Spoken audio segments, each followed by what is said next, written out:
মধ্যপ্রাচ্যে ইসলামিক সেনাবাহিনী গঠনের প্রস্তাব দিয়েছে ইরান। দেশটি বলেছে সৌদি আরব, পাকিস্তান ও তুরস্ককে সঙ্গে নিয়ে এই সেনাবাহিনী গঠন করা হতে পারে। ইরানি নেতা মহসেন রেজাই জানিয়েছেন, এই সেনাবাহিনী গঠন করা হলে তা মধ্যপ্রাচ্যে চলমান সংঘাত মোকাবেলায় গুরুত্বপূর্ণ ভূমিকা রাখতে পারবে।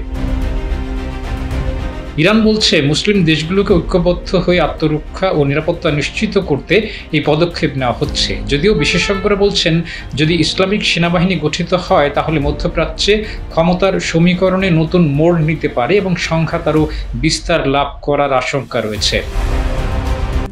RICL TMX, যুগের পর যুগ স্থাপনা থাকে মজবুত।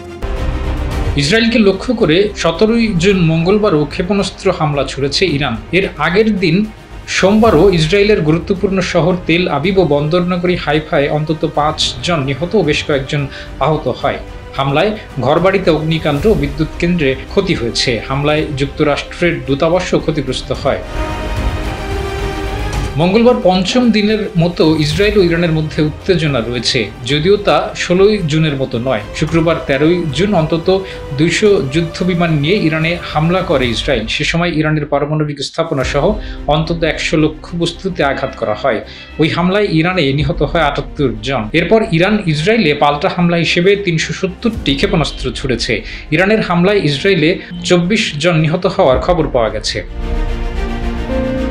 ইসরায়েল বলে আসছে, ইরানের কাছে বর্তমানে যে উপাদান রয়েছে তা দিয়ে কয়েকদিনের মধ্যে তারা অন্তত 15টি পারমাণবিক অস্ত্র তৈরি করতে পারে। যদিও তেহরান বলছে, তাদের কাছে যে পারমাণবিক কর্মসূচি চলমান রয়েছে তা সম্পূর্ণ শান্তিপূর্ণ।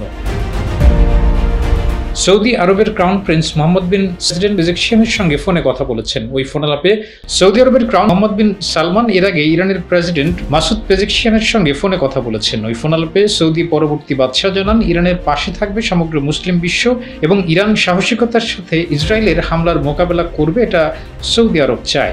একই সময় তুরস্কের president Recep Tayyip Erdogan Mohammed bin সালমানের সঙ্গেও ফোনে ইসরায়েলের বিরুদ্ধে ক্ষোভ জানিয়েছিলেন। ডেস্ক রিপোর্ট, জয় জয় দিন।